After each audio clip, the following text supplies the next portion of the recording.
আল্লাহ নবী যখন কোরআন তেলাওয়াত করত, আবু জেহেল চুপি চুপি নবীর কোরআন তেলাওয়াত শুনতো। নবীর সামনে কোনোদিন আসে নাই, চোরের মতন সাইড থেকে সারা রাত কোরআন তেলাওয়াত শুনছে, দাঁড়ায়া দাঁড়ায়া, বসার জায়গা হয়নি। সকালবেলা গিয়ে আবু জেহেল বলতেছে, এত সুন্দর কোরআনের বাণী, রাতটা কোন দিক দিয়ে গেল আমি বুঝবারই পারিনি। সুবহানাল্লাহ বলেন। আপনারা বলেন তো, আবু জেহেল কি কোরআনের বিরুদ্ধে কইছে? বরং কোরআনেরই তারিফ করতেছে, এত সুন্দর কোরআনের বাণী, রাতটা কোন দিক দিয়ে গেল আমি বুঝবারই পারিনি। আজও বাংলাদেশের সব দলের মানুষ কোরআনের তারিফ করে, জোরে কোন ঠিক কিনা? আবু জেহেলের মতোই বলে এত সুন্দর কোরআন। তা আবু সুফিয়ান বলতেছে, নেতা, যেই কোরআন শুনতে রাত কোন দিকে যায় বোঝা যায় না, সেই কোরআন ধরলে অসুবিধা কি? শুনলেই যদি এত মজা হয়, তাহলে কোরআন খালি শোনার জন্য আইছে না কোরআন ধরার জন্য আইছে? আপনারা বলেন তো, বাংলাদেশের সব ছেলেরা কি কোরআন ধরবার পারে? আপনি প্রাইমারি যান আর হাফিজি মাদ্রাসায় যান। আমার একটা হাফিজি মাদ্রাসা আছে, কোনো বাচ্চা যদি মাদ্রাসায় ভর্তি হয়, ভর্তি হওয়ার পরে ওস্তাদ তাকে পেশাবখানাত নিয়ে যায়। আমি বললাম, হুজুর পেশাবখানাত খান? বলে আগে ওকে পবিত্রতার শিক্ষা দেওয়া লাগবে, তারপরে কোরআনের শিক্ষা হবে। ধরে কোন কথা ঠিক কিনা? লা ইয়ামাসসুহু ইল্লাল মুতাহহারুন, ততক্ষণ পর্যন্ত কোরআন স্পর্শ করাই যাবে না যতক্ষণ পর্যন্ত পবিত্র না হবা। আপনার বলেন তো, কোনো ছেলেকে যদি প্রাইমারি ভর্তি করে দেন, শিক্ষক কি ওকে পেশাবখানাত নিয়ে যায়? পরে হাতের উপর একটা বই দিয়া বলে পড়ো। এই জন্য প্রাইমারির যারা পড়ে, ক্লাস 2-এ পড়ে, ও খাড়া হয়ে পেশাব করে। আমি একদিন বললাম, বাজান বসে থাকে পেশাব করে, বস। কেমনে পেশাব করা লাগে তোর স্যার তোকে শিখাইনি? ও তখন বলে, চাচা প্রাইমারির পেশাবখানা যায় দিকে আমার স্যারই খাড়া হয়ে পেশাব করে, আর স্যারই যদি খাড়া হয়ে মারে তাহলে বসবে? চিন্তা করে দেখেন, এই কোরআন শুধু শুনলে হবে না, এই কোরআনকে গ্রহণ করা লাগবে।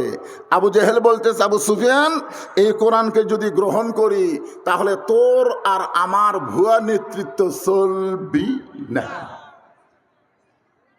আজকে বাংলাদেশে যারা ভুয়া নেতৃত্ব দিবার চায়, তারাই শুধু কোরআনকে মাইনাস করতে চায়। জোরে কর কথা ঠিক কি না? কোরআনের হক কথা তাদের কলিজার মধ্যে কম্পন ধরে। আজকে শুনুন, এই কোরআন পাইকার হারে সবাইকে হেদায়েত দিবে না। আল্লাহ বলেছেন, মুত্তাকি যারা হবে কোরআন থেকে তারাই কেবলমাত্র হেদায়েত পাবে। এই কোরআনের মধ্যে কোনো সন্দেহ, ধোঁকা, গোজামিল। বর্তমানে যে সংবিধান দিয়ে আমাদের বাংলাদেশ চলতেছে, আপনারা বলেন তো, এই সংবিধানের মধ্যে সন্দেহ আছে না নাই? ধোঁকা আছে না নাই? গোজামিল আছে না নাই? তাহলে 90% মুসলমানের বাংলাদেশে মানুষের তৈরি সংবিধান অনুযায়ী চলবেন, আর আল্লাহর সংবিধানের খালি ওয়াজ শুনবেন। আল্লাহর কোরআনের খালি ওয়াজ শুনবেন আর মানুষের তৈরি করা সংবিধান অনুযায়ী চলবেন, আর মুসলমান হয়ে মরবেন। এত সহজ না। আল্লাহ বলেছেন, লা তামুতুন্না ইল্লা ওয়া আনতুম মুসলিমুন, মুসলমান না হয়ে তোমরা কেউ মৃত্যুবরণ করো না। আমি সেই কোরআন থেকে ছোট্ট একটা সূরা আপনাদের সামনে আলোচনা করব। সূরাটার নাম হলো আসর। জোরে বলেন, নাম কি? হ্যাঁ, আসর শব্দের অর্থ হলো সময়। বর্তমান সময়ে আপনাদের শান্তির খবর কি? ভালো। আসলে ভালো মন্দ তো বোঝা লাগবে, কি কন? ভালো মন্দ বোঝার দরকার আছে না? বর্তমান সময় এক ছোট বাচ্চা আমার কাছে নিয়ে আইছে, হুজুর একটু ফোঁফা দেন তো, খালি কান্দে। আমি দোয়া দরুদ যা আছে ফোঁফা দিলাম। আর মা এসে বলতে যে, কি দোয়া করলেন হুজুর, কান্না তো আর বেড়ে গেল, একটু পানি পড়া দেন। আমি আয়াতুল কুরসি সূরা ফাতিহা পড়ে পানি পড়া দিলাম, নিয়ে গেল। কয়েকদিন পরে এসে বলতে যে, হুজুর দোয়া দরুদের আর দাম নাই, বর্তমান সময়ে দোয়া দরুদ আর চলবি না। এই সময়ে দোয়া দরুদের কাম হচ্ছে না। কিছুদিন পরে বললাম, মা তোমার সন্তানকে আগের মতোই কান্দে নাকি? বলে, না হুজুর আর কান্দি না। তো কান্না বন্ধ হলো, কোন দোয়া? কয় দোয়া লাগবে কেন? যখনই কান্দে তখন আর বাপ মোবাইল চালু করে দেয়, আর কান্দে না। যেই সময়ে দোয়া দরুদের গুরুত্ব নাই, মোবাইলের গুরুত্ব আছে, তাহলে বলেন তো সময় কি খুবই ভালো চলতেছে? প্রত্যেকটা যুবকদের হাতে একটা করে মোবাইল আছে না নাই? জোরে করে আছে না নাই? বর্তমান যেই পরিবেশ চলতেছে, এই পরিবেশের যুবকেরা চিন্তা করে কেউ না দেখলেই হলো, কেউ না দেখলেই হলো। দরজা জানলা বন্ধ করে বাপ মা ঘুমাইছে, ও তখন কম্বলের মধ্যে মোবাইল নিয়ে অশ্লীল ভিডিও দেখতেছে। ও মনে করতেছে কেউ তো আর দেখতেছে না। আপনারা বলেন তো, যেই সময়ে ইমানদারেরা মনে করে কেউ দেখে না, এই সময় কোনোদিন ভালো সময় হতে পারে না। বিশ্বাস করতে হবে, কেউ না দেখলো আল্লাহ দেখতেছে, দুই কান্দের ফেরেশতা লিখতেছে। জোরে কোন কথা ঠিক কি না? আপনারা বলেন তো, আল্লাহ কি ঘুমায় নাকি? বর্তমান সময় মনে ঘুমায়? আরে বাবা, নাউজুবিল্লাহ পরে কোনে, আগেই নাউজুবিল্লাহ। কেবল ওয়াজ শুরু করছি, অনেকদিন পর শান্তিরে আইছে। আপনারা বসেন বসেন, পিছনে যারা আছে বসার চেষ্টা করেন তো। এই মাহফিল কমিটির লোকেরা পিছনে বিছনা বিছাই দেন তো। এখন আল্লাহ তাআলা সময়ের শপথ করলেন। সময় অত্যন্ত গুরুত্বপূর্ণ একটা বিষয়। আমি প্রথম যখন এখানে আইছিলাম তখন আমি খুব যুবক ছিলাম, মনে আছে আপনাদের? কিন্তু আজকে দেখেন আমার দাড়ি পাকা সব লাল। দাড়ি পাকা কি হয়, সাদা না লাল? কিন্তু আমার লাল, তার মানে সাদাই। এখন আমার আব্দুল আলিমের ওই সময়ের গানটা খুবই মনে পড়ে। আব্দুল আলিম সময়কে নিয়ে একটা গান গাইছে। মিশে মায়ায় বন্দি থাইকা করলাম কত খেলা, পশ্চিমে তাকায়া দেখো তোমার ডুইবা গেছে বেলা, এক পলকের নাই ভরসা, এক পলকের নাই ভরসা, মিশে সকল আশা, কখন বুঝি দারুণ ঝড়ে ভাঙবে তোমার বাসা। কয়েকদিন আগে একটা ভূমিকম্প হয়েছিল, খালি ঢাকাতে হচ্ছে না, সব জায়গাতে আছে। এখানে হয়েছে, সব জায়গাতে হয়েছে, কিন্তু ঢাকাতে একটু লড়ে দিছে। জোরে কারণ কি করে দিছে? যে লোকটা 5 তালা তুটে বলতেছিল আমাকে নামাইকে, আল্লাহ সামান্য একটা লড়ন দিছে, ওই এত ফোর্সে নামছে, কেউ নাম্বারও কোয়া লাগেনি। জোরে কোন কথা ঠিক কি না? যেরকম হাসিনা ক্ষমতার চেয়ার পায়ে বলছিল 41 সালে আমাক নামাইকে, আল্লাহ 24 সালের 5 আগস্ট এমন একটা ভূমিকম্প দিল, খালি নামলো না, ভারতে পলায়া গেল। জোরে কোন কথা ঠিক কি না? আচ্ছা, হাসিনা যখন পলা ছিল ওই ভিডিও আপনারা দেখছেন? দেখলেও মনে করেননি, আমি খুব গুরুত্ব দিয়ে দেখছি। সেখানে রেহানা মাটির দিকে তাকা তাকা হাঁটতেছে, আর হাসিনা খালি চারিদিকে ভাবে তাকাচ্ছে এই করে। ওই সময় হাসিনা একটা মনে মনে গান গেছিল, কতজনকে কত কি দিলাম, যাবার কালে এক সামসারও দেখা না পাইলাম। বর্তমান সময় হাসিনার জন্য কেমন চলতেছে? কথা কয় না রে, কথা কন না কেন? হাসিনা লকারের মধ্যে সোনা হয়ে গেছিল 800 ভরির বেশি, এখন ইউনুস সেটা আবার বার করেছে। আজকে হাসিনা বলতেছে আমার লকারে হাত দেওয়ার সাহসকে দিল। ওরে বাবা রে, তোমার বলে কিছুই নাই, তুই বলে কিছুই করনি, এতগুলো সোনা হয়ে গেছে। তার মানে এই জন্যে সময় খুবই গুরুত্বপূর্ণ। এক সময় হাসিনার ছিল, এখন আর হাসিনার নাই, ইউনুস এসে বসলো, এখন আগামীতে আর একজন আসতেছে। জোরে তার কথা বলেন ভাইজান। আল্লাহ তাআলা সময়ের শপথ করে বললেন, ইন্নাল ইনসানা লাফি খুসর, ইন্না মানে নিশ্চয়, ইনসান মানে মানুষ, লাফি মানে ভিতরে, খুসরুন মানে ক্ষতি। একত্র অর্থ হলো নিশ্চয় মানুষগুলো ক্ষতির ভিতরে। আপনাদের কাছে আমার প্রশ্ন হলো, আল্লাহর যত সৃষ্টি আছে সমস্ত সৃষ্টির ভিতরে শ্রেষ্ঠ মহব্বতের সৃষ্টির নাম কি? যারা বলতেছেন না তারা মনে হয় জানেন না। তাহলে আমার সঙ্গে সবাই বলবেন, আদর করে মানুষ আল্লাহ বানায়া কেমনে দিবেন ক্ষতির মধ্যে ফেলিয়া। সর্বপ্রথম আল্লাহ নিজের হাতে যে মানুষটাকে তৈরি করছেন তার নাম কি? আল্লাহ কিন্তু নিজের হাতে কিছুই করেনি। নিজের হাতে আল্লাহ কিছু করেনি। আল্লাহকে হাকিম হইয়া হুকুম করে। ধরো হাকিম হয়ে কি করে? হুকুম করে। আমরা ছোটবেলা একটা গান শুনছিলাম, গাবো? মাটির পুতুল বানায়া তুমি করিলা বেহোশ, তুমি যেমনি নাচাও তেমনি নাচে পুতুলের দাও দোষ। তুমি সর্প হইয়া দংশন করো, ওজা হইয়া ঝাড়ো, তুমি চোরকে বলো চুরি করো, আবার পুলিশ হইয়া ধরো। বুঝবার পারেননি? আল্লাহর সমস্ত সৃষ্টি আল্লাহ খালি হুকুম করেছেন, হয়ে গেছে। কিন্তু আদমকে আল্লাহ হুকুম দিয়া সৃষ্টি করে নাই, বরং নিজের কুদরতি হাত দিয়া সুন্দর করে তৈরি করছে। তোরে কার কথা ঠিক কিনা? যার কারণে আল্লাহ 4টা শপথ করলেন। কয়টা? এখানে সূরা আসরে আল্লাহ 1টা শপথ করছে, আর এই মানুষের কথা বলতে গিয়ে আল্লাহ 4টা শপথ করলেন। অতীন একটা হলো, অজাইতুন, অতুরি সিনিন, ওয়াহাযাল বালাদিল আমিন। এরপর আল্লাহ বললেন লাকাদ খলাকনাল ইনসানা ফি আহসানি তাকবীর।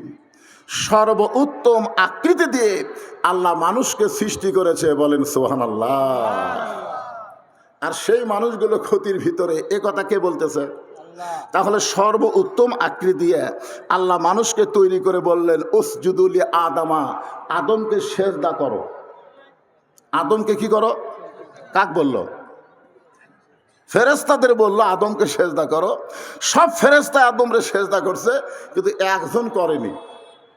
ওটা কিন্তু ফেরেশতা না, ওটা হলো ফেরেশতার মধ্যে বড় হচ্ছে। ওর নাম আগে ছিল আজাজিল, পরে হচ্ছে ইবলিস। আল্লাহ রাগ করে বললেন কে রে ইবলিস, এই সবাই সেজদা করলো, আদমকে তুই করলি না কেন? ইবলিস বলতেছে আমি হলাম আগুনের তৈরি, আদম হলো মাটির তৈরি। মানে একটু অহংকার করেছে। ইল্লা ইবলিসা আবা ওয়াস্তাকবার। আপনার বলেন তো ইবলিসের এই অহংকার আল্লাহর পছন্দ হলো? আল্লাহ কি বলল? বের হয়ে যা, আমার রহমতের মধ্যে, হেদায়েতের মধ্যে তোর আর কোনো জায়গা নাই, বের হয়ে যা। তো ইবলিস শয়তান বের হয়ে যাওয়ার সময় বলল আল্লাহ আমাকে যখন আপনি যাবার কইছেন যাওয়াই লাগবে, কিন্তু যাওয়ার আগে আপনার কাছে আমার একটা প্রশ্ন আছে। আল্লাহ বলে কি প্রশ্ন? ইবলিস বলতেছে আমার প্রশ্ন হলো আল্লাহ বড় না আদম বড়? আপনার বলেন তো ইবলিস যে প্রশ্ন করলো এটা কি ঠিক করছে? এটা একটা সাইজ হলো। যেরকম একজন বাউল আবুল সরকার, যেরকম কি সরকার, আল্লাহর বলে আগামাতা নেই। মানে এর সাথে খারাপ ভাষা কইছে, আমি একটু ভদ্র করেই কইলাম। হ্যাঁ, এইগুলো প্রশ্ন, এইগুলো কথা হলো শয়তানের কথা। যেরকম কার কথা? শয়তান বলতেছে আল্লাহ আমার প্রশ্ন হলো আল্লাহ বড় না আদম বড়? তা আল্লাহ বলে ইবলিস তোর কি মনে হয়? ইবলিস বলতেছে 6 লক্ষ বছর আপনাকে সেজদা করলাম, আর আদমকে খালি একটা সেজদা করলাম না। তাহলে একটা সেজদা না করার কারণে যদি আমি শয়তান হই, তাহলে 6 লক্ষ বছরের সেজদার খবর কি? 6 লক্ষ বছর সেজদা করছে কাকে? আরো জোরে কর না কেন, কাকে? আর একটা সেজদা করেনি কাকে? আদমকে। তো রাগ হবে না যে আপনার সৃষ্টি আদমকে আমি একটা সেজদা করিনি, আর 6 লক্ষ বছর স্রষ্টাকে সেজদা করলাম, তাহলে 6 লক্ষ বছরের সেজদার খবর কি? সঙ্গে সঙ্গে আল্লাহ বললেন ইবলিস শোনে নাও, আমি আল্লাহ আদমকে এত ভালোবাসি, আমার নিজের চাইতেও অনেক বেশি। একটা সেজদা না করার কারণে তোমার 6 লক্ষ বছরের সেজদা আমি বাতিল করে দিয়েছি। এইটা শোনার পরে যারা সুবহানাল্লাহ হলো না, আল্লাহ আদমকে বেশি ভালোবাসে না কম ভালোবাসে? তাহলে আদম সন্তানকে আল্লাহ ভালোবাসে কম না বেশি? এই বেশি ভালোবাসার কারণেই আল্লাহ বলতেছেন নিশ্চয় মানুষগুলো ক্ষতির ভিতরে, মানুষগুলো যেন ক্ষতির মধ্যে না পড়ে এই ব্যাপারে আল্লাহর প্রেসক্রিপশন আছে না নাই? যেরকম আছে না নাই? হ্যাঁ, শোনেন এখন আল্লাহ বলতেছেন ইল্লাল্লাযীনা আমানু وعاملوا الصالحات وتواصوا بالحق وتواصوا بالصبر। এখানে 4টা বিষয়। যেরকম কয়টা? এই 4টা বিষয় আলোচনা হবে। এরই ভিতরে ইনসানের মধ্যে নারী এবং পুরুষ আছে না নাই? যেরকম আছে না নাই? মানুষগুলো ক্ষতির ভিতরে, খালি মরদ মানুষ না মেয়ে মানুষও? হ্যাঁ। তবে প্রথম যে ক্ষতি হয়েছে আদমের, এই ক্ষতি কিন্তু মেয়ে মানুষের দ্বারাই হয়েছে। জোরে কোন কথা ঠিক কি না? মেয়ে মানুষের নাম কি? হাওয়া। আরো জোরে বলার নাম কি? হাওয়া। আজকেও বাংলাদেশে অধিকাংশ পুরুষ মানুষ মেয়েদের দ্বারাই ক্ষতিগ্রস্ত হচ্ছে। আমার মায়েরা হয়তো মনে মনে ভাবতেছে আমাকে কি ওয়াজ করবে রে, প্রথম যেটা ধরলো। ও মায়েরা, মন খারাপ করেন না, আপনাকে ফাতেমার ওয়াজ আছে মা, কোনো টেনশন নাই। এখন আসেন, 1 নম্বরের নাম হলো ইমান। যেখানে 1 নম্বরের নাম কি? বাংলাদেশের শতকরা কত ভাগ মুসলমান? আমার ভাই বলতেছি কত ভাগ হবে? আচ্ছা আমি 90% ধরি, উপর যাওয়ার দরকার নেই। আচ্ছা, বাংলাদেশের শতকরা 90% মুসলমান, তার মধ্যে কত ভাগ ইমানদার? কি? মুসলমানের সংখ্যা 100-র মধ্যে 90, কিন্তু ইমানদারের সংখ্যা কত? অনেক মুসলমান কিন্তু ইমান নাই। যেরকম আমাদের কাহালুতে একদল মুসলমান আছে, তারা বলে আমার দয়াল বাবার দরবারেতে কেউ ফিরে না খালি হাতে। আপনার বলেন তো, দয়াল বাবার দরবারেতে কেউ ফিরে না খালি হাতে, এইটা কোয়া তাওহীদ না শিরক? জোরে বলা লাগবে, তাওহীদ না শিরক? অনেক মুসলমান কিন্তু তাদের ইমান ঠিক নাই। জোরে কান, কি ঠিক নাই? ইমানের মধ্যে শিরক আছে। নামাজ ভাঙ্গার কারণ, রোজা ভাঙ্গার কারণ, ইমান ভাঙ্গার কারণ। ইমান ভাঙ্গার কারণ 1 নম্বর হলো শিরক করা। জোরে কান, কি করা? চাকরি না হলে খাবো কি? ব্যবসা না হলে চলবো কেমনে? আবাদ না হলে বাঁচবো না। আপনারা বলেন তো, খাওয়ানোর মালিককে? বাঁচানোর মালিককে? চলানোর মালিককে? কিন্তু অনেক সময় আমরা এইগুলা কথা বলে ফেলি, এইটাই হলো ইমান ভঙ্গ হওয়ার কারণ। এজন্য আল্লাহ 1 নম্বরে ইমানের কথা বললেন, ইমান। তো সাহাবীরা বললেন, যে রাসূলুল্লাহ, এই ইমান সম্পর্কে আমরা একটু জানবার চাই। রাসূল বললেন, তাহলে শোনো, ইকরার বিল লিসান, তাসদিক বিল জানান, আমল বিল আরকান, এরই নাম হলো ঈমান। এখানে আল্লাহ নবী কয় কথা কইছে? 3টা। আমার কথা কি আপনারা শুনবার পাচ্ছেন? তাহলে হাঁ কওয়া লাগবে তো। আচ্ছা বলেন তো, শুধু মুখে মুখে আল্লাহ আল্লাহ, মুখে মুখে আল্লাহ আল্লাহ, অন্তরে আল্লাহ নাই। স্বাধীনতার সময় আপনারা সবাই জানেন না, যে আমার এই ভাই জানে, আমিও জানি। এখন স্যার হয়তো তখন খুব একটা বড় লয়। ওই সময় অনেক হিন্দুরা পাকিস্তানের আর্মি দেখলেই কলেমার জিকির শুরু করতো, লা ইলাহা ইল্লাল্লাহ, লা ইলাহা ইল্লাল্লাহ, মানে জোরে জোরে। কোনো হুজুর কোয়া লাগেনি জিকির করে, হুজুর কোয়া লাগেনি, ওরা এমনি এমনি জিকির করতেছে। তা আর্মিরা বলতো, বিলকুল ঠিক হয়, ঠিক হয়, ঠিক হয়। তখন হিন্দুরা যাচ্ছে আর বলতেছে, মুসলমানের কলমার দাম আছে রে। এই কলমা মুখে থাকার কারণে আর্মিরা গুলি করেনি। আপনারা বলেন তো, ওই কলেমা যদি কলিজার মধ্যে জায়গা দিত, তাহলে শুধু আর্মির গুলি না, আল্লাহ জাহান্নামের আগুন থেকে তাদের বাঁচায় দিত। ধরে কোন কথা ঠিক না?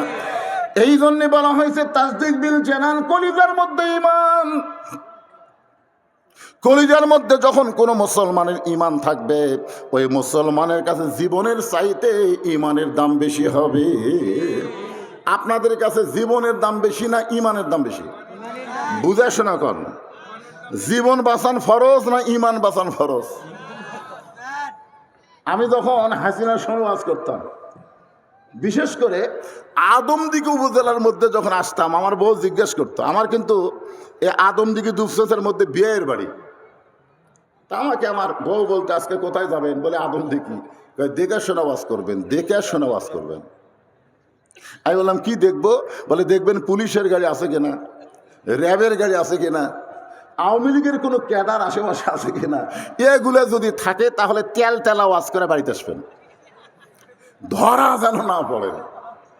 মানে আমার বউ আমার ধরা লিয়া খুবই টেনশন করতো, কারণ এ পর্যন্ত 9 বার ধরা খাচ্ছে। ধরে কোন কয়বার? তো এই বুড়া বয়সে আবার যদি ধরা খায়, এই জন্য খুবই বলতো ধরা যান না পড়েন। আমি আমার বইয়ের কপালে একটা চুমা দিলাম, বউ বলতেছে আমার কথা শুনে খুশি হয়েছে না? বললাম না। তাহলে চুমা দিলেন কেন? চুমা দেওয়ার কারণ হলো জীবনের শেষ দেখা দেখো, আর হয়তো দেখা নাও হবার পারে। আমার বউ বলতেছে কে গো এলা কি কথা খাও, পুলিশ ধরলে তো তোমাকে ছাড়ে, জীবনে আর দেখা হবে না। আমি বললাম পাগলি, তুমি চিন্তা করো পুলিশ ধরার অ্যাপ ধরা, কিন্তু প্রত্যেকটা মুসলমান ইমানের বলে বলিয়ান হয়ে চিন্তা করে আজরাইল ধরা। ধরে এখন কি ধরা? আপনার বলেন তো, আজরাইল যদি ধরে তাহলে ছাড়বি? এখানে যত মানুষ আমরা আছি, আমরা আজরাইল ধরার চিন্তা কি একবার করছেন? একটা মানুষ বলেন তো, যারা দাঁড়িয়ে আছেন তারা অথবা যারা বসে আছেন, এখান থেকে বাড়ি যাবার পারবেন এরকম একটা গ্যারান্টি দেওয়া মানুষ খাড়া হন তো দেখি। তাহলে বাড়ি যাওয়ার গ্যারান্টি যদি না থাকে, এত মশান মারতেছেন কেন? আমাকে চিনিস? আমি কোন দল করি তুই জানিস? একমাত্র যারা আল্লাহর দল করে। জোরে কেন? কার দল করে? কথা কয় না রে ভাই। মুসলমান মাত্র দল করা লাগবে কার? আরো জোরে শোনেন, মসজিদের মধ্যে গেলে সব দলের মুসলমান এক কাতার হয়। হয় কি হয় না? এ কথা কেন হয় কি হয় না? আওয়ামী লীগ 4 আঙ্গুল কাতার থেকে সামনে গেছে, বিএনপি টান দিচ্ছে। কে রে তুই লাইন ছিড়িস না? কে টান মারলো? ওদিকে আওয়ামী লীগ না তাকায়, নিচের দিকে তাকায়, বলে আমি খেয়াল করিনি ভাই। এখন দেখা যাচ্ছে 14 দল 20 দল ভাঙ্গিয়া সবাই এক কাতার। ধরে কোন কয় কাতার? ফেরেশতারা বলতেছে আল্লাহ তোমার মসজিদের বেড়া যখন থাকে তখন 14 দল 20 দল হয়, কিন্তু মসজিদের মধ্যে ঢুকলি সবাই এক কাতার করে। কারণ কি? আল্লাহ বলে যখন তারা ভিতরে ঢুকবে তখন কোনো দলাদলি থাকবে না, সব মুসলমান এক হওয়া লাগবে। ধরে কোন কথা ঠিক কি না? বর্তমানে আপনারা কোন জায়গায় আছেন? বাইরে না ভিতরে? এ কথা কেন? বাইরে না ভিতরে? যতক্ষণ আপনারা কোরআনের মাহফিলে আছেন ততদিন ততক্ষণ আমাদেরকে কয় দল হওয়া লাগবে? আরো জোরে জোরসে বলুন না, দলাদলি করবেন। আপনি খেয়াল করে দেখেন, আপনার পাশে একজন জামাত বসে আছে, দেখেন দেখেন। আপনি বিএনপি, তার ধারতে একটা জাতীয় পার্টি বসে আছে, কি করবেন? কোনের ঘুতে পারবেন? তুই কে আমার ধারে রে? কথা কি বলবেন? আপনি বলবেন ঘুতাঘুতি বাড়া হবে, ভিতরে কোনো ঘুতাঘুতি হবে না, সবাই এক জামাতে এক দলে আমরা বসবো। জোরে কোন ঠিক?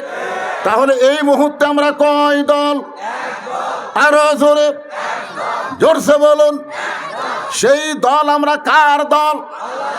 আরো জোরে মাশাআল্লাহ। এখন সূরা আসরের তাফসীর করতে খুব সুবিধা হবে, তেড়ে বেঁকে করার সময় নেই। হ্যাঁ, এখন আসেন ইমানের শেষ পর্যায়ে বলা হচ্ছে আমল বিল আরকান। ইমান অনুযায়ী আমল করা লাগবে। আপনারা বলেন তো, ইমান রক্ষা করার জন্য যত আমল আছে আল্লাহ, সমস্ত আমলের মধ্যে শ্রেষ্ঠ আমলের নাম কি? যে আমল না করলে ইমান থাকে না, আপনাদের বলা লাগবে সে আমলের নাম কি? আরো জোরে জোরসে বলুন। এই নামাজ পড়া লাগবে না কায়েম করা লাগবে? হ্যাঁ, আমাদের বাংলাদেশে প্রত্যেক বক্তা ওয়াজ করে নামাজ পড়ো, অথচ এই গোটা কোরআন শরীফ খুঁজে দেখেন একটা জায়গায়ও নামাজ পড়ার কথা নাই। আচ্ছা, হাদিসের মধ্যেও নাই, কোরআনের মধ্যেও নাই। এক ভণ্ড আমাদের এলাকায় এক মূর্খ নামাজিকে বলছে, এই তুই যতই নামাজ পড় কাম হবি না। তখন বলতেছে কেন হবি না ভাই? বা নামাজ পড়ার কথা কোরআনে হাদিসে কোন জায়গাত নাই। আমার কাছে এসে বলতেছে হুজুর কোরআন হাদিসে নামাজ পড়ার কথা নাই। আমি বললাম নাই। তখন রাগ করে আপনিও যা ভণ্ড তাই। আমি বললাম পাগল, কোরআনের 82 জায়গায় আল্লাহ বলেছেন আকিমুস সালাত, নামাজ কায়েম করো। নামাজ যদি আপনারা কায়েম করতে চান তাহলে বর্তমান পরিবেশে সম্ভব না, নামাজ কায়েমের একটা পরিবেশ লাগবে। ধরে গণগত ঠিক কি না? আপনারা বলেন তো, আল্লাহ নবীর নামাজ কখন পাশে না? মেরাজ কোন কোন কোন কোন সনে হবে সেটা তো কওয়া লাগবে। নবুয়তের 10ম বৎসরে, নবুয়তের 10ম বৎসরে নবীর মেরাজ হয়েছে। নবী 5 ওয়াক্ত নামাজ নিয়ে দুনিয়াতে আসার 3 বছর মক্কায় ছিলেন। নবী 5 ওয়াক্ত নামাজ পাওয়ার পরে কয় বছর মক্কায় ছিলেন? 3 বছর মক্কায় ছিলেন। প্রত্যেকবারই নবী বলতো, আল্লাহ আপনি যত জায়গায় নামাজের কথা বলেন, আকিমুস সালাত নামাজ কায়েমের কথা বলেন, কিন্তু আমি তো নামাজ কায়েম করার কোনো পরিবেশ পাচ্ছি না। কারণ নামাজ কায়েম করতে গেলে মুয়াজ্জিন আযান দেওয়া লাগবে, আবার তারপরে জামাতের সঙ্গে নামাজ পড়া লাগবে, জোরে সোরে আকামত দেওয়া লাগবে।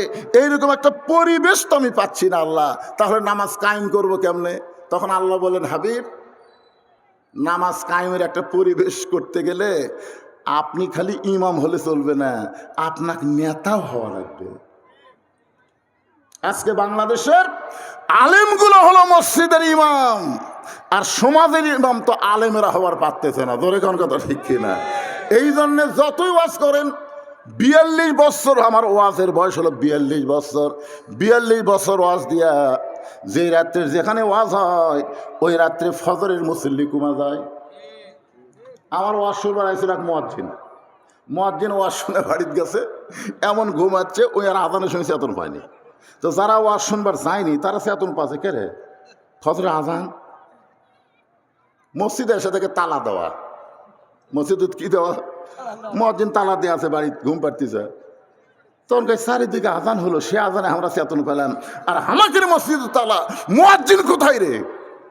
ওরা 4-5 জন রাগ করা মুয়াজ্জিনের বাড়িতে ডাকতেছে, মুয়াজ্জিন সাহেব। মুয়াজ্জিন লাভ দিয়ে উঠছে, কে রে ভাই? আজান। কে? ওয়াজ শুনবার গেছিল ভাই। ওয়াজ শুনবার যা মুয়াজ্জিনই চেতন পাইনি।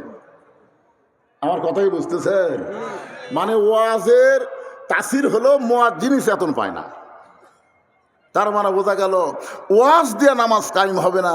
নামাজ কায়েম করতে গেলে একটা পরিবেশ লাগবে, সেই পরিবেশ আমাদের বাংলাদেশে তৈরি করা লাগবে। ধরে কোন কথা ঠিক? এখন নামাজ কায়েমের পরিবেশটা কেমনে হবে একটু মনোযোগ দিয়ে শুনবেন। তা আমল বিল আরকান, ইমান অনুযায়ী আমল করতে গেলে 1 নম্বর লাগবে নামাজ। লা সালাতা লা ইমানা, যার নামাজ নাই তার ইমান নাই। বাইনাল আবদি ওয়াল কুফরি তরকুস সালাত, বান্দার কাফেরের মধ্যে পৃথক করার জিনিসটার নামই হলো নামাজ। এই মাইকের সাউন্ড এরকম হঠাৎ এরকম হলো কেন? সনসনি করতেছে বেশি, কারণ কি? কুটি মাইক আলো কুটি রে না না, ভালোই তো আছে, জোরে দিলে হবে না তো। আমার কথা আপনার বোঝা লাগবে রে ভাই। কোনো মানুষ যদি চিল্লায় কথা কয়, সবাই কি বলে, এত চিল্লাস কেন রে? বোঝা যায় না, কয় কি কয় না। আবার কোনো মানুষ যদি খুব আস্তে কথা কয়, তখন কি কয়, ম্যান ম্যান করিস কেন? শোনা যায় না। তার মানে জোরেও না আস্তেও না, মাঝামাঝি হওয়া লাগবে। জোরে কোন ঠিক? হ্যাঁ, খুবই গুরুত্বপূর্ণ 4টা বিষয়। জোরে বলেন কয়টা? 1 নম্বর হলো ইমান। সেই ইমানটা ব্যাখ্যা করতে গিয়ে 3য় পর্যায়ে হলো আমল বিল আরকান, ইমান অনুযায়ী আমল করা লাগবে। আর সূরা আসরের 2 নম্বর বিষয় হলো আমিলুস সালিহা, নেক আমল করা লাগবে। নেক আমল, জোরে কোন কি আমল? তাহলে বর্তমান যেই পরিবেশ চলতেছে, এই পরিবেশে আমল করা যায়, কিন্তু নেক আমল করা খুব কঠিন। দেখবেন দাদা নামাজ পড়ে, লাতি নামাজ পড়ে না। আপনাদের গ্রামে আছে না নাই? বাপ নামাজ পড়ে, বেটা নামাজ পড়ে না। নেক আমল করবার গেলে 7 বছর থেকে নামাজের তালিম দেওয়া লাগবে, আর 10 বছর থেকে জোর করে নামাজ ধরান লাগবে। শুধু চামড়া ঢিল হলে আল্লাহর সঙ্গে মিল দেওয়া যাবে না, সবসময় আল্লাহর সঙ্গে মিল দিয়ে ইবাদত করা লাগবে। ধরে কোন ঠিক কি না? আজকে আপনারা খেয়াল করে দেখেন তো, সারা জীবন ঘুষের চাকরি করছে, সারা জীবন চাকরি যখন রিটায়ার হচ্ছে, তখন আল্লাহর সাথে মিল দিয়ে কান দিচ্ছে আর বলতেছে, আল্লাহ আমি আর জীবনে ঘুষ খাবো না, আল্লাহ আমি আর জীবনে ঘুষ খাবো না। আর কান্দের ফেরেশতাকে, আল্লাহ যতদিন ঘুষের চাকরি আসছিল ততদিন তো এরকম কান্দেনি, আজকে চাকরি নাই, ই আর ঘুষ খাবি না, এই ঘুষ পাবি কোথায়? সারা জীবন নামাজ পড়েনি, বুড়া বয়সে সিয়ার লিয়ে মসজিদে গেছে। এরকম কিছু নতুন নামাজে আছে না নাই? জোরে কোন আছে না নাই? সারা জীবনই নামাজ পড়েনি, বুড়া বয়সে সিয়ার লিয়ে মসজিদে গেছে। এখন আপনারা বলেন তো, বাড়ির নামাজ পড়লে কয় গুণ, আর মসজিদে নামাজ পড়লে কয় গুণ? মসজিদে নামাজ পড়লে না, মসজিদে জামাত করলে। আমরা অনেক সময় ভুল করি, মসজিদে শুধু নামাজ পড়লে 27 গুণ পাবেন না, মসজিদে জামাতের সঙ্গে নামাজ পড়লে 27 গুণ। ধরে কোন কাছের কি সঙ্গে? জামাতের সঙ্গে। এখন আপনারা জামাত করবার গেলে জামাতের 1 নম্বর শর্ত হলো কাতার সোজা করা লাগবে। কাতার কি করা লাগবে? কাতার সোজা করবার গেলে নিয়ম হলো পায়ের গোড়ালির সঙ্গে গোড়ালি মিল করা লাগবে। আপনারা বলেন তো, যেই লোকটা চেয়ার লিয়া বসে গেছে ওর পায়ের গোড়ালি কোন জায়গা? তাহলে আপনার যদি 27 গুণ সোয়াব চান, তাহলে ওই চেয়ার পার্টিক তো আপনাদের কাতারে রাখা যাবে না, 2 নম্বর কাতারে বাড়ি করে দেওয়া লাগবে। জোরে কোন কথা ঠিক কিনা? এখন 2 নম্বর কাতারওয়ালা বলবে তোর কারণে আমাকে 27 গুণ হবে না, তুই 3 নম্বরে যা। 3 নম্বর কাতার বলবে ভাই তোর কারণে আমরা 27 গুণ ছাড়বার পারবো না, তুই 4 নম্বরে যা। ওই যাতে যাতে বারান্দার যাবে, মসজিদের মধ্যে কোনো চেয়ারের জায়গা হবে না। জোরে কোন কথা কর না গা। কি 27 গুণের সোয়াবের দরকার আছে না নাই? এই লোকটা যদি যৌবনকাল থেকে নামাজ পড়তো, তাহলে বুড়া বয়সে ওর বল বিয়ারিং কোনোদিন জাম হতো না। যেই মেশিনটা চালায় না, হঠাৎ চলাবার যায়, দেখবেন স্টার্ট নেয় না। কারণ কি? কারণ অনেক দিন হলে তেল মোবিল ঠিক মতো দেয়নি, যার কারণে খালি ঘুরে হচ্ছে কিন্তু স্টার্ট হচ্ছে না। যেই লোকটা যৌবনকালে নামাজ পড়ে নাই, ওই বুড়াকালে নামাজ পড়বার গেলে ঠিক মতো রুকু সেজদা করবার পারবে না। এই জন্য নামাজ হলো সরকারি চাকরির মতন। সরকারি চাকরি করবার গেলে যেরকম একটা বয়সের দরকার হয়, নামাজ আদায় করবার গেলে একটা বয়সের দরকার আছে না? আপনার ছেলে তো 22 বছরের ভাই, নামাজ পড়ে, কই বয়স হয়নি হুজুর, বয়স হয়নি। ছেলের বয়স 22, তারপরের বয়স হয়নি। দেন সাড়ে থম, মেলার মধ্যে ঘুরতেছে, রাস্তাত ঘুরতেছে। আপনি বাবা হয়ে নামাজ পড়বেন, আপনার ছেলে নামাজ পড়বে না। আল্লাহ কোরআনে বলেছেন কু আনফুসাকুম ওয়া আহলিকুম নার, জাহান্নামের আগুন থেকে যদি বাঁচতে চাও, তুমি একলা বাঁচলে হবে না, তোমার আহাল পরিবার নিয়ে বাঁচা লাগবে। হুকুম কার? জোরে বলেন। এখন আহাল পরিবার নিয়ে যদি আমরা জাহান্নামের আগুন থেকে বাঁচতে চাই, তাহলে বর্তমান যেই পরিবেশ বাংলাদেশে চলতেছে, এই পরিবেশে সম্ভব না। ও আমিলুস সালেহা, আমরা নেক আমল করতে চাই কি চাই না? জোরে কান কথা বলেন, চাই কি চাই না? কিন্তু নেক আমল করার পরিবেশ নাই। এখন আপনি সামনে কাতারে নামাজ পড়বেন, জোহরের নামাজ সামনে কাতারে আদায় করবেন। আপনি যে নামাজ পড়বেন তার নাম হলো জোহরের নামাজ। কোন কাতারে? বাড়ি থেকে মসজিদ হলে 100 গজ দূরে। আপনি অজু করে মসজিদ দিকে যাচ্ছেন, সুবহানাল্লাহ আলহামদুলিল্লাহ তসবিহ জুপতেছেন, কিন্তু হঠাৎ রাস্তার মধ্যে 100 গজের মধ্যে 2টা বেপর্দা নারী আপনার 2 চোখত পড়ে গেল। আপনি ফালাবার চাননি, পড়ে গেছে। মোটর সাইকেল চালাইতে চালাইতে কেউ কি চোখের মধ্যে পোকা ফালাবার চায়? কিন্তু হঠাৎ পড়ে যায় না। তো পোকা পড়ছে ভাই, তুলে দে তোরা। তখন একজন কাপড় দিয়ে আপনার পোকা তুলে দেয়। কিন্তু 2টা বেপর্দা নারী যদি আপনার 2 চোখত পড়ে, আপনি যদি কাউকে বলেন ভাইরে অমুকের বউ আমার চোখত পড়ছে রে, তুলে দে তোরা, পারবি? ওই চোখ খুঁজে দেখবি কি রে, আমি তো দেখে পাই না কোন জায়গা, আমি তো দেখতেছি রে। তার মানে এটি পড়াও সারা, এটি আবার লোড হওয়াও সারা। এখন আপনি সামনে কাতারে গিয়ে নিয়ত করছেন ইলা জিহাতিল কাবাতি শরীফাত, আল্লাহু আকবার। মুখ আছে কাবার দিকে, চোখ আছে সেজদার দিকে, আর মন খালি বলতেছে রাস্তাত কি দেখলাম রে। আপনার কোন তো নামাজ হবে? তাহলে সুন্দরভাবে নামাজ পড়তে গেলে শুধু পিচ ঢালা রাস্তা হলে হবে না, ওই রাস্তা বেপর্দা নারী মুক্ত হওয়া লাগবে। জোরে কোন কথা ঠিক কিনা? এখন বেপর্দা নারী মুক্ত রাস্তা যদি আমরা পাবার চাই, তাহলে বক্তার ওয়াজ দেওয়া হবে না, আল্লাহর কোরআনের সমাজ লাগবে। জোরে কোন ঠিক কিনা? এ কারণে আল্লাহ বললেন অকরনা ফি বুয়ুতিকুন্না ওয়ালা তাবাররাজনা তাবাররুজাল জাহিলিয়াতিল উলা। আল্লাহু আকবার। এখন কি করবেন ভাইজান? এখন কি করবেন? কোরআনের খালি ওয়াজ শুনবেন? খালি শুনলে হবে? তাহলে কোরআনকে আমাদের বাংলাদেশে চালু করার জন্যে আমাদেরও একটা কাজ করার দরকার আছে না নাই? হ্যাঁ, আমি বলতেছি খুব সহজ কাজ। আমরা যারা এখানে বসে আছি, আপনারা যারা আমার সামনে বসে আছেন, কাজটা খুব কঠিন না, খুব কঠিন কিন্তু না। এই কোরআনের প্রথম থেকে আপনি নিয়ত সহি করে কোরআন তেলাওয়াত শুরু করবেন। আল্লাহ বললেন জালিকাল কিতাবু লা রাইবা ফিহি হুদাল লিল মুত্তাকিন। এইটুকু শুধু আপনাদের সামনে আলোচনা হবে। আর আলোচনা হবে সূরা আসর। সূরা আসরের 2 নম্বর বিষয় চলতেছে। পুরুষের জন্যে 1 নম্বর নেক আমলের নাম হলো নামাজ। খুব খেয়াল করবেন, পুরুষের জন্য 1 নম্বর নেক আমলের নাম কি? আর নারীদের জন্য 1 নম্বর নেক আমল কিন্তু নামাজ না, নারীদের জন্য 1 নম্বর নেক আমলের নাম হলো পর্দা। আমার মায়েদের জন্য বলতেছি, মা, পর্দা যদি আপনাদের না থাকে, আপনি যতই নামাজ পড়েন, রোজা করেন, যত ইবাদত করেন, একটা ইবাদত আল্লাহর দরবারে কবুল হবে না। নারীদের ইবাদত কবুল করতে গেলে 1 নম্বর যে নেক আমল করা লাগবে, তার নাম কি? জোরে সরে কর না কেন? কারণ আমাদের বউগুলা যদি ভালো হয়, আমাদের জীবন শান্তি হবে। জানেন, আজকে যখন আমরা বাহিরে ঘুরি, এটা কার বউ রে, মানে পরের বউ দেখে এটা কার বউ রে, সেই সুন্দর রে, এটা কার মেয়ে রে, বাহিরগুলা দেখে এতই ভালো লাগে, কিন্তু ঘরের মধ্যে যায় দেখি পেতনি বসে আছে, মানে এমনভাবে বসে আছে, চুলও ঠিক মতো নাই, কাপড়ও ঠিক মতো নাই, এটি হলুদ ভরে আছে, এটি কালি ভরে আছে। তখন আপনি কি করেন? বেড়াই ভালো রে, বেড়াই ভালো রে। আমার মা বোনদের জন্য বলতেছি, আপনি যদি ঘরটাকে সুন্দর করেন, আপনি যদি সুন্দর হয়ে থাকেন, বাড়ির মধ্যে আপনি স্বামীর মনোরঞ্জন করবেন, বাইরে যখন বের হবেন আল্লাহর আইন পর্দা যদি মেনে চলেন, আপনার চেহারার উপরে আল্লাহ সৌন্দর্য লেপন করে দিবে। জোরে কোন কথা ঠিক কিনা? একটু মনোযোগ দিয়ে শোনেন। এশার নামাজের পরে হযরত আলী ঘরের মধ্যে ঢুকছে, এশার নামাজের পরে হযরত আলী ঘরের মধ্যে ঢুকছে। আমি কিন্তু পর্দার ওয়াজ করতেছি। ঘরের মধ্যে ঢুইকা দেখে ঘর সুন্দর করে সাজানো, হাসান হোসেনকে সুন্দর করে সাজায় দিছে, ফাতেমা সুন্দরী সাইজা গুইজা ঘরের মধ্যে বসে আছে। আপনার বলেন তো, এশার নামাজ পড়ে এসে স্বামী যদি এইরকম দৃশ্য দেখতে পায়, স্বামীর মনে একটা আলাদা আনন্দ হয় কি হয় না? ঘরও সুন্দর, সন্তান দুইটাকে সুন্দর করে সাজায় দিছে, নিজেও সুন্দরী সাইজা গুইজা বসে আছে। হযরত আলী ঘরের মধ্যে ঢুকে আল্লাহর শুকর আদায় করলেন।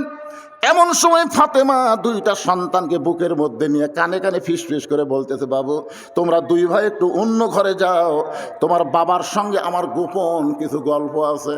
হাসান হোসেনকে বুকের মধ্যে নিয়ে ফাতেমা কানে ফিস ফিস করে বলতেছে, তোমরা দুই ভাই একটু অন্য ঘরে যাও, তোমার বাবার সঙ্গে আমার গোপন কিছু গল্প আছে। হাসান হোসেন মুস্কি মুস্কি হাসতেছে। হাসান হোসেন মুস্কি মুস্কি হাসার কারণ হলো, মা সাইজা গুইজা বসে আছে, আর বাবা ঘরের মধ্যে ঢুকলি আমাদেরকে অন্য ঘরে যখন যাবার কয়, তখন বাপ মায়ের মধ্যে কিছু একটা হবে। রাসূল বলেছেন, তোমাদের সন্তান যখন বুঝবার পারবে, তখন সন্তানের সামনে স্বামী স্ত্রী কোনো মহব্বত করা যাবে না। আপনারা বলেন তো, কয় বছর বয়সে সন্তান বুঝবার পারে? কোন তো 7 বছর? কোন যুগত আছে রে? সন্তান যতক্ষণ মায়ের স্তনের দুগ্ধ পান করে, ততক্ষণ সন্তান খালি দেখবার পারে, কিন্তু বুঝবার পারবে না। যখনই সন্তান মায়ের বুকের দুধ খায় না, আমরা ধরে নিলাম 2.5 বছর, 2.5 বছর পরে সন্তানের সামনে যদি আপনার বউকে আপনি আদর করেন, ও কিন্তু কমপক্ষে 8 ঘন্টা, কয় ঘন্টা? 8 ঘন্টা এই জিনিসটা খেলতে পারবে, বেশি সময় পারবে না, 8 ঘন্টা পারবে। 8 ঘন্টার মধ্যে কেউ যদি বাড়িতে আসে, আর এই ছোট্ট বাচ্চা গিয়ে যদি বলে, আব্বু তাই মাছ চাপায় ধরছিল রে, এই কথা যদি বলে, আপনার সম্মান থাকবে? তাহলে আপনার সন্তানের সামনে আপনার হালাল বউকে আদর করার সুযোগ ইসলামে নাই। আর বর্তমানে বাংলাদেশে 14ই ফেব্রুয়ারি পালন হয় মরহুম আব্দুল জলিল পার্কে। আপনাকে ডানা পার্ক, এটি নওগাঁতে এতই পার্ক রে ভাই। শোনেন, ঘরের মধ্যে নিজের বউ সন্তান চেতন থাকলে আদর করে পারবি না, আর রাস্তাঘাটে যেখানে সেখানে আদর করার সুযোগ আছে? ইসলামে আছে? যেখানে আছে, একটু মনোযোগ দেন। হাসান হোসেন দুইজন মুসকি মুসকি হেসে যখন বাইরে যায়, অন্য ঘরের মধ্যে গেছে, এমন সময় ফাতেমা আস্তে করে ঘরের দরজা বন্ধ করে দিছে। যেই ফাতেমা দরজা বন্ধ করে দেয়, এমন সময় হযরত আলী মাথার টুপি খুলিছে। এতক্ষণ মাথার কি আছিল? কিন্তু সেই দরজা বন্ধ করছে, সঙ্গে সঙ্গে মাথার টুপি খুলছে। কারণ সন্তানকে বের করে দিয়ে বউ যদি দরজা বন্ধ করে, ওই সময় টুপির সুন্নত আর চলবি না। সব সময় কি সব সুন্নত চলবি? আপনারা বলেন তো, বদরের যুদ্ধে রাসূল কোন সুন্নত পালন করছে? বদরের যুদ্ধের দিনে রাসূল ঘরের মধ্যে গেলেন, ঘরের মধ্যে গিয়ে টুপি জুব্বা খুলে সৈনিকের পোশাক পরে মাথায় হেলমেট দিলেন। বাহিরে এসে আলীকে বলতেছে, আলী, আমার কোমরের বেল্টটা একটু টাইট করে দাও তো। হযরত আলী রাসূলের কোমরের পেটি টাইট করে দিচ্ছেন। এমন সময় আবু বকর বলে, ইয়া রাসূলুল্লাহ, আপনি হলেন আল্লাহর নবী। রাসূল বলেন, আমি আল্লাহর নবী ঠিক, কিন্তু আজকে বাতিলের বিরুদ্ধে হকের পক্ষে বদরের যুদ্ধে আমি নবী হলাম সেনাপতি। ধরে কেন সুবহানাল্লাহ। তার মানে বোঝা গেল সবসময় সব সুন্নত চলবে না, চলবে। এখন মুয়াজ্জিন ইমামকে বলতেছে, হুজুর আমাদের গ্রামত যে হারে চুরি শুরু হয়েছে, হুজুর আপনি এশার নামাজের পরে দোয়া করেন আল্লাহ যেন চোরের হাত থেকে আমাদের বাঁচাইয়া দেয়। এশার নামাজ হয়ে গেছে, এখন ইমাম সাহেব বলতেছে, ভাই আজকে একটা দোয়া হবে, এশার নামাজের পরে আপনারা সবাই মসজিদে থাকবেন। সবাই আছে। নামাজের পরে ইমাম সাহেব বলতেছে 3 বার সূরা ইখলাস পড়েন, 11 বার দরুদ শরীফ পড়েন, 7 বার আস্তাগফিরুল্লাহ পড়েন। সবাই এগুলো পড়ার পরে ইমাম সাহেব মুসল্লিদের নিয়ে দোয়া করতেছে, আল্লাহ চোরের হাত থেকে আমাদের শান্তিটাকে তুমি হেফাজত করো। আল্লাহ এই গ্রামে যেন আর চোর কোনো উৎপাত করবার না পারে। চোর জানলার উপর থেকে বলতেছে আমিন, চোর বলতেছে আমিন। আপনার বলেন তো চোর আমিন বলার কারণ কি? এই সময় আর এই ফাতিহা শরীফের সুন্নত চলবি না ভাই। এই সময় দোয়া করবেন, চোর মনে মনে খুশি হয়ে বলবে তোরা দোয়া করে ঘুমা যা, আর আমি ইচ্ছা মতো করি। কিন্তু এই সময় সুন্নত হলে ইমাম বলতে হবে, মুসল্লি তোমরা সবাই আড়া হাত একটা করে লাঠি বানাও, যে রাস্তা দিয়ে চোর আসবে ওই রাস্তায় তোমরা গোপনে গোপনে থাকবে, তোরা আসার পরে গিরে গিরে সাইজ করবা। এই কথা যদি ইমাম মুসল্লিদের বলে, আপনারা বলেন তো চোর কি আমিন কবে? আমি গাড়ির থেকে কেবলই নামছি আমার গেটে, রাত 2:30 দিকে। ড্রাইভার গ্যারেজে নিয়ে গেছে আমার গাড়ি। আমি এখন গেটের দিকে হাঁটতেছি, দেখি 4টা কুত্তে আমার গেটের কাছে, আমের গাছ আছে, ওর তলে ঘুম পাড়তেছে। কিন্তু আমার এই কালো কাপড় দেখে এর কাছে কি বিগার উঠলো বুঝলেন? ওরা খাও খাও করে আমাকে ধরলো। আমি আয়াতুল কুরসি পড়ি কিন্তু কুত্তা সরে না, আমি দোয়া ইউনুস পড়ি কিন্তু কুত্তা লড়ে না। মনে হয় আমার জুব্বা এখন কামড়ে ধরবি। আমি তখন কোরআনের কুত্তা খেদানার একটা আয়াত আছে, ইন্নাহুম ইয়াকিদুনা কাইদা ও আকিদু কাইদা, এই আয়াত যখন তেলাওয়াত করি এক কুত্তা আমার জুব্বাত কামড়ি মারলো। আমি কইলাম কেরি, বর্তমান সময়ে এই দোয়া দরুদে কুত্তে লড়তেছে না। এমন সময় আমার ইমান বলতেছে, হুজুর আপনার কাছে লাঠি আছে? লাঠি যদি থাকতো একটা দোয়াও লাগতো না। এক কুত্তা বাড়ি মারলে বাকি 3টা এমনি দৌড় মারতে। ধরে কোন কথা ঠিক কিনা? বর্তমান সময়ে খালি দোয়া দরুদ দিয়ে হবে না, নবীর সুন্নত লাঠি রাখা লাগবে। ধরে কোন কথা কথা কথা ভাই রে। সব সময় সব সুন্নত আমল করা যাবে না। এখন সেই মাত্র হাসান হোসেন ঘরের বাইরে গেছে, এমন সময় ফাতেমা ঘরের দরজা বন্ধ করেছে। সঙ্গে সঙ্গে হযরত আলী মাথার টুপি খুলছে। মাথার টুপি কি করছে? আমি যত বড় হুজুর হই, এখান থেকে ওয়াজ করে বাড়িতে গেলে আমি বইয়ের কাছে টুপিলে ঘুমাই, যদি ভুল করে টুপিলে শুতি বউ খুলে থুবি। আবার কি হুজুরগিরি করবেন নাকি? যা করছেন করছেন।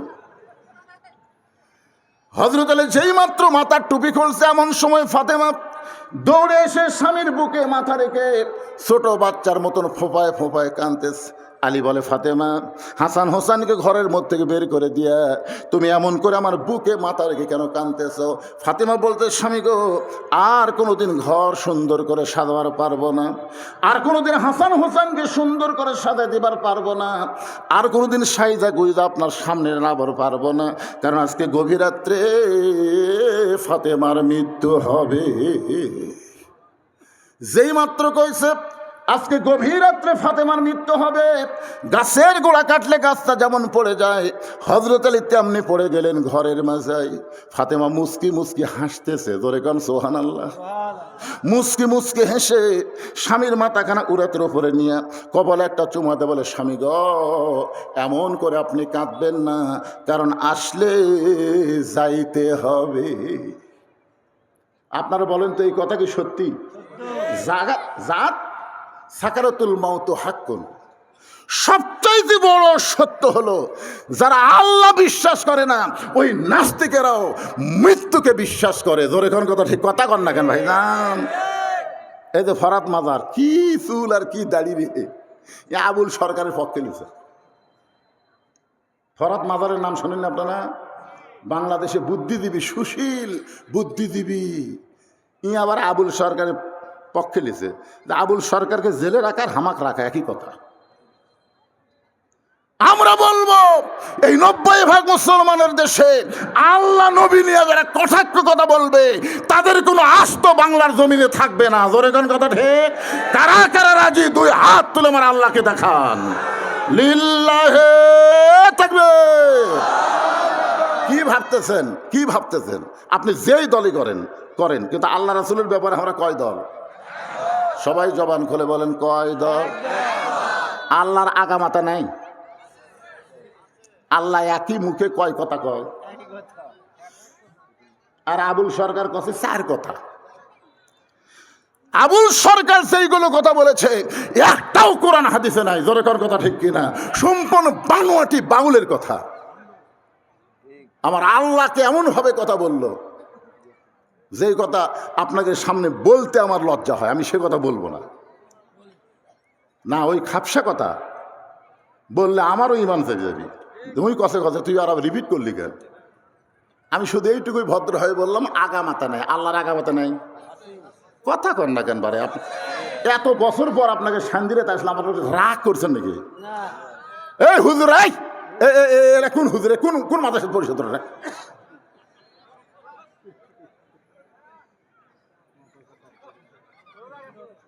কে ডরাবি?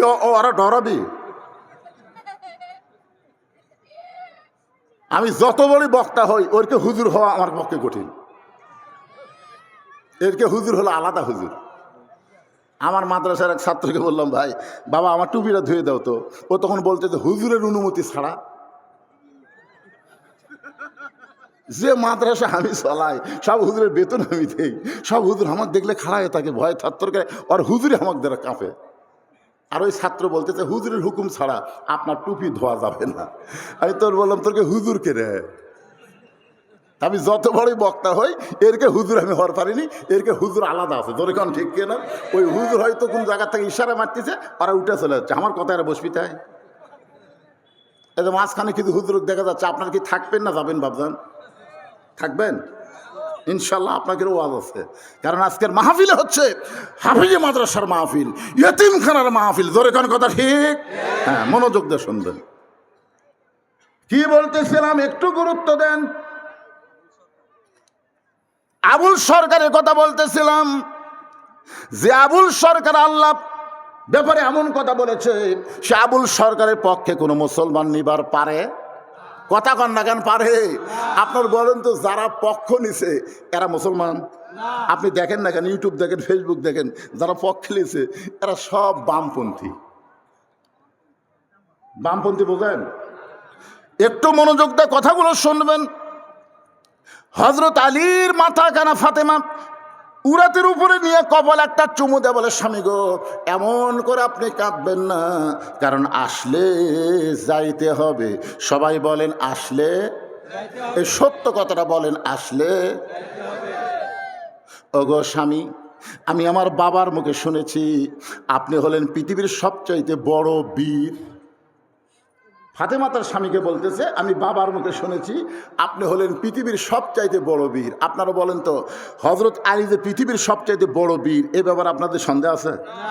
ফাতেমা বলতেছেন, আমি আমার বাবার মুখে শুনেছি আপনি হলেন পৃথিবীর সবচাইতে বড় শিক্ষাবিদ, আপনি হলেন পৃথিবীর সবচাইতে জ্ঞানী। আপনারা বলেন তো, হযরত আলীর চাইতে গোটা পৃথিবীর মধ্যে আর কেউ জ্ঞানী ছিল? আল্লাহ রাসূল বলেছেন, আনা মাদিনাতুল ইলমি ওয়া আলিউ বাবুহা, আমি হচ্ছে এলেমের শহর, আলী হচ্ছে তার দরওয়াজা।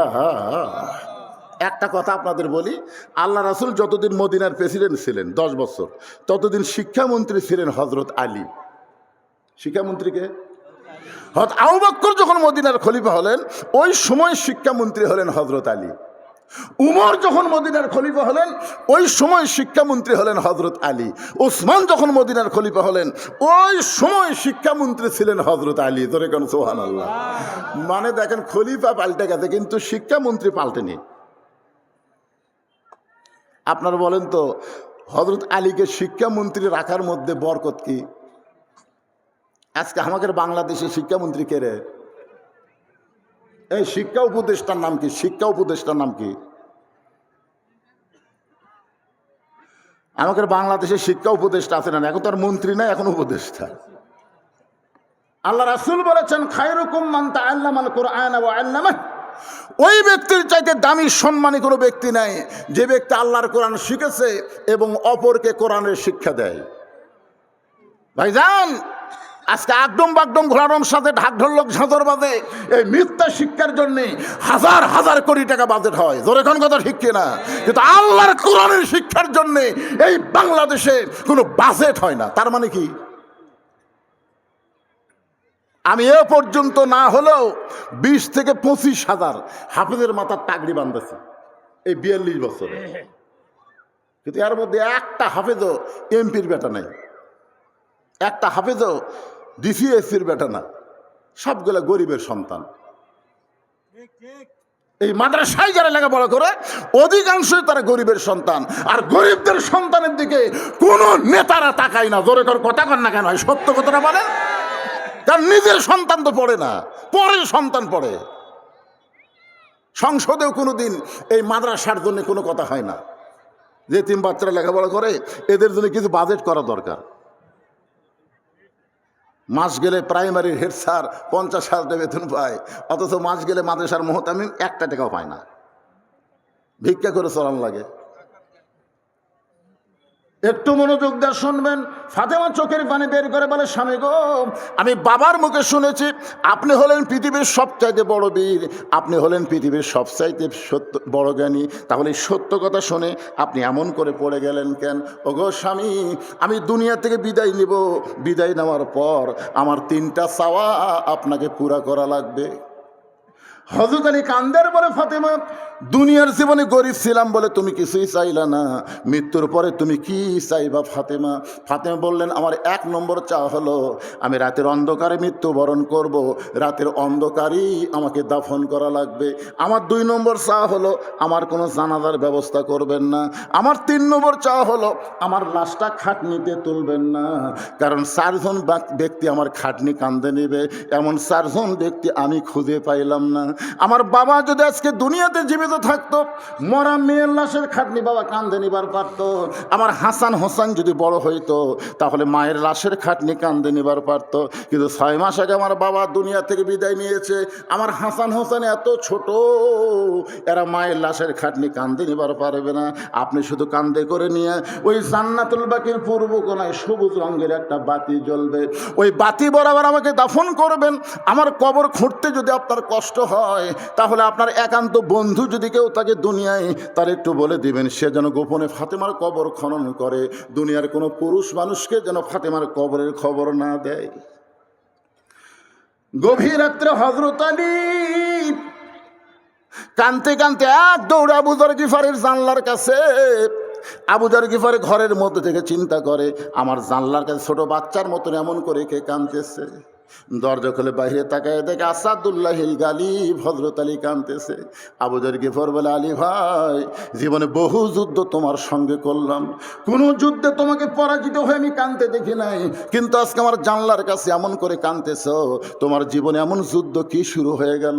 আলী বলতেছে, আবু যর, একজন পর্দানিশী গভীর রাত্রে দুনিয়া থেকে মৃত্যুবরণ করবে, সে আমার ওসিয়ত করেছে এ রাতের বেলায় তাকে দাফন করা লাগবে। যারা আবু যর যা, জান্নাতুল বাকির পূর্ব কোণায় সবুজ রঙের বাতি জ্বলতেছে, ওই বাতি বরাবর একটা কবর কর। আবু যর গিফার বলে, আলী ভাই, সেই পদ্মানিশী কে গো? তার নাম কি আপনার মুখস্থ নাই? আলী বলতেছে, 6 মাস আগে আমার সন্তান নানা হারা হয়েছে, আজকে 6 মাস পরে গভীর রাত্রে আমার হাসান হোসাইন মা হারাবে।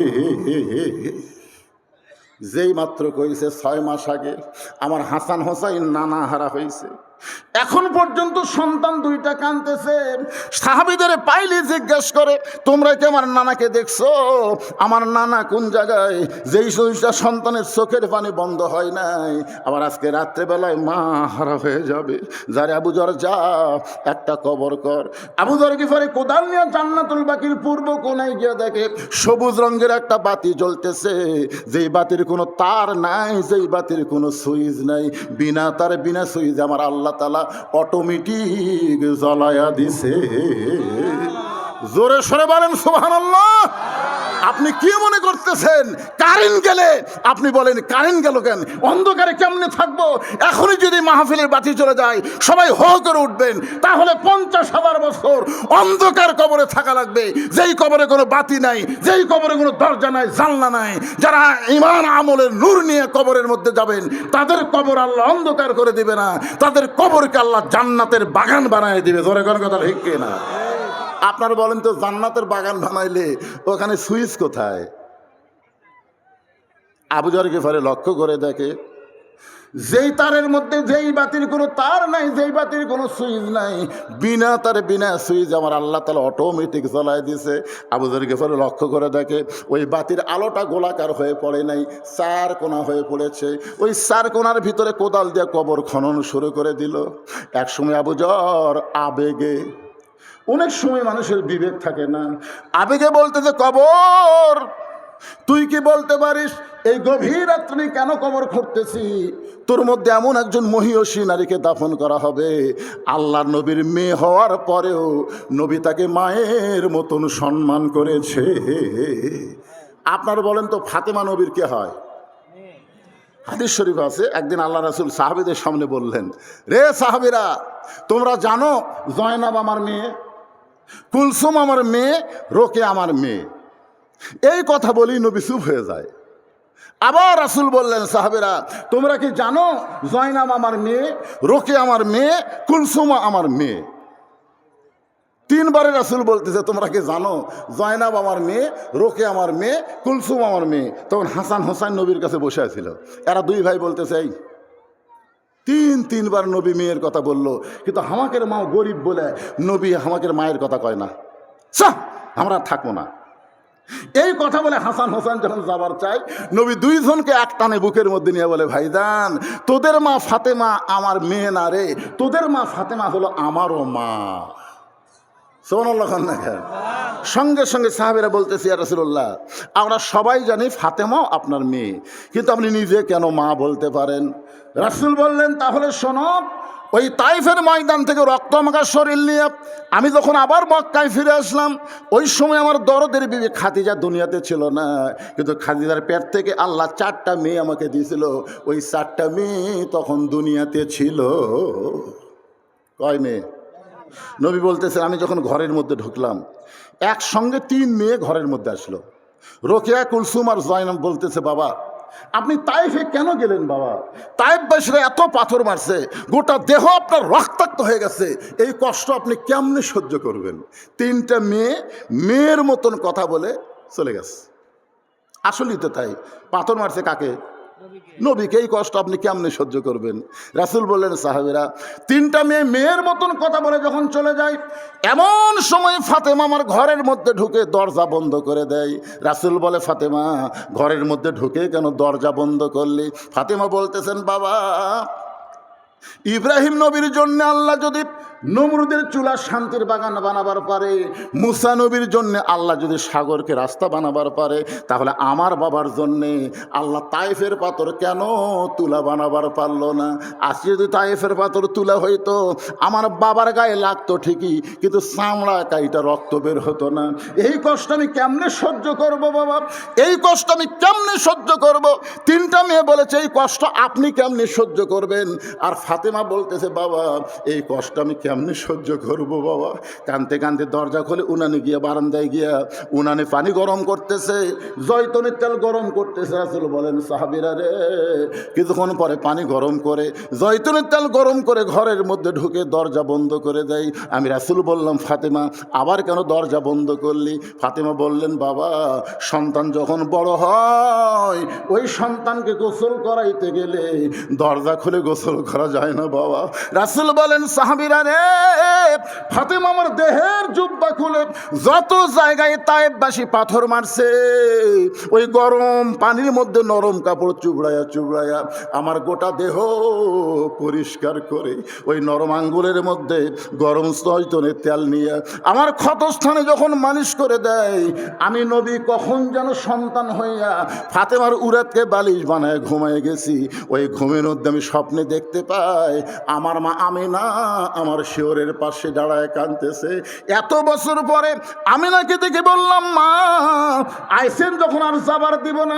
আমি স্বপ্নকে বাস্তব মনে করে আমিনার হাত ধরেছি, কিন্তু ওই সময় ফাতেমা আমার কপালে একটা চুমা খায়। আমি নবী দেখি ফাতেমার চোখের পানি আমার চোখের মধ্যে ঢুকে গেল। আমি বললাম, ফাতেমা তুই খেলো কান্দিস কেন মা? ফাতেমা বলে, বাবা আমি কান্দি না, আপনি আমারে কাঁদাইতেছেন। আপনি স্বপ্নে আমার হাতটা মা বলে চাইপা ধরলেন, এখন পর্যন্ত আপনি আমার হাতটা ছাড়েন নাই। রাসূল বলে, ফাতেমা স্বপ্নে যদি তোর হাত চাইপা ধরে মা বলে ডাক দে, তাহলে তুই শুধু আমার ফাতেমা না, তুই হইলি আমার মা আমিনা। লিল্লাহে তাকবীর। আবু যর গিফারি বলে, কবর তোর মধ্যে এমন একজন মহিষী নারীকে দাফন করা হবে যার স্বামী হলো আসাদুল্লাহিল গালিব। এই কথা বলার পরে আবার কোদাল দিয়ে কবর খনন শুরু করে দিছে। এক সময় বলতেছে, কবর রে তুই কি জানিস রে কবর, তোর মধ্যে এমন একজন মাকে রাখা হবে যার দুইটা সন্তান জান্নাতি যুবকদের সর্দার হবে। এ কবর খবরদার বেয়াদবি করবি না। এই বলে আবার যখন কোদাল মারতে চায়, এমন সময় কবরের ভিতর থেকে একটা আওয়াজ আসতেছে। এই আওয়াজ কিন্তু ফাতেমার জন্যে না, এই আওয়াজ হলো আমাদের সকলের জন্যে। আপনার কি মনে করতেছেন আমাদের জন্য না? কবরের ভিতর থেকে আওয়াজ আসতেছে, আবু যর কার মা কার মেয়ে কার বিবি এইটা কবর দেখবে না। আমল যদি ভালো হয় কবর জান্নাতের বাগান হয়ে যাবে, আর আমল যদি খারাপ হয় কবর জাহান্নামের গর্ত হয়ে যাবে। এই কথা শোনার সঙ্গে সঙ্গে আবু যর গিফারি আর কোদাল মারতে পারে নাই। কোদাল ফাইলে যে মারছে দৌড়। নির্দিষ্ট সময়ে হযরত আলী নির্দিষ্ট সময়ে ফাতেমার দেহখানা কাঁধে করে নিয়ে ওই জান্নাতুল বাকির পূর্ব কোনায় আবু যর বলে ডাকতেছে, কিন্তু আবু যর তো নাই। আল্লাহ আবু যরকে খেদাই দিছে। আবু যর যে কবর খুঁড়েছে ওই কবরের মধ্যে ফাতেমাকে দাফন করার পরে হযরত আলী বলতেছে, আল্লাহ আমি আজকে সবচাইতে বড় বিপদের মধ্যে আছি। আল্লাহ আমি ফাতেমাকে কবর দিয়ে যখন বাড়িতে যাব, হাসান হোসেন যখন ঘুম থেকে চেতন পাবে, এরা দুই ভাই মায়ের খোঁজ করবে। আমি তখন যদি বলি, মা তোমাদের মা দুনিয়া থেকে বিদায় নিয়েছে, তখন হাসান হোসেন বলবে, বাবা তাহলে আমাদের মাকে এখন কোথায় রাখছেন? আমি যদি বলি তোমাদের মাকে কবর দিয়েছি, তখন আমার দুইটা সন্তান বলবে, মাকে কোথায় কবর দিলেন? আমরা দুই ভাইকে একটু দেখতে পাবো না। আমি যদি হাসান হোসেনকে ফাতেমার কবর দেখাতে আসি, তাহলে এরা দুই ভাই যদি কবরের কাছে কান্দে, তাহলে গভীর রাত্রে ফাতেমাকে দাফন করে কি হলো মদিনার মানুষ তো জানতে পারবে। হাসান হোসেন কাঁদতেছে, ওটাই হলো ফাতেমার কবর। কবর রে আমি আজকে কিভাবে ফেরত যাই?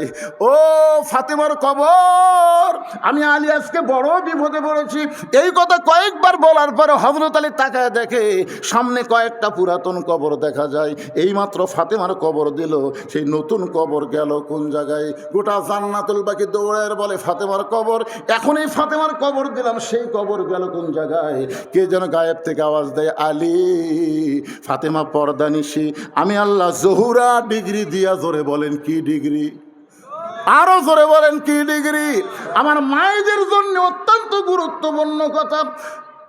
আল্লাহর পক্ষ থেকে বলা হচ্ছে, আলী রে আমি আমার ফাতেমাকে জহুরা ডিগ্রি দিয়ে তার কবরটাকে কিয়ামত পর্যন্ত আমি পর্দা করেছি।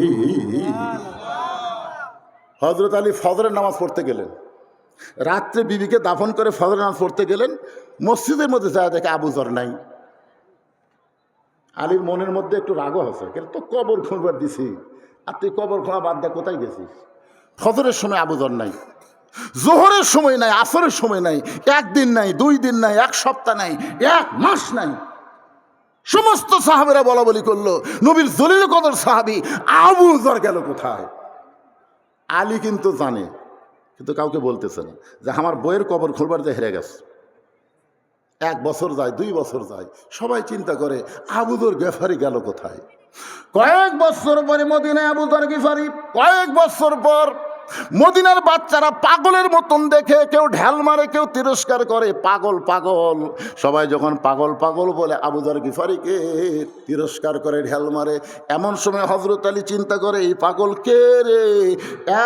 এক দৌড়ে সামনে গিয়ে তাকায় দেখে, ইয়ানজুরু বি নূরিল্লাহ, এই পাগল কেউ না, এই পাগল হলো আবু যর গিফারি। হযরত আবু যর গিফারির হাতটা ধরে বলে, ভাইজান আমার ফাতেমার কবর খুঁড়তে গিয়ে কোথায় হারায় গেলি? আজ কত বছর পরে তোকে মদিনায় পাইলাম, তুই পাগল বেশে ঘুরতেছিস, বল রে বল। আবু যর, আমার ফাতেমার কবর খুঁড়তে খুঁড়তে তোর কি হলো? আবু যর গিফারি খালি কান্দে আর কান্দে। আবু যর গিফারিকে হযরত আলী বুকের মধ্যে চাইপা ধরে বলে, না বললে তোকে ছাড়বো না।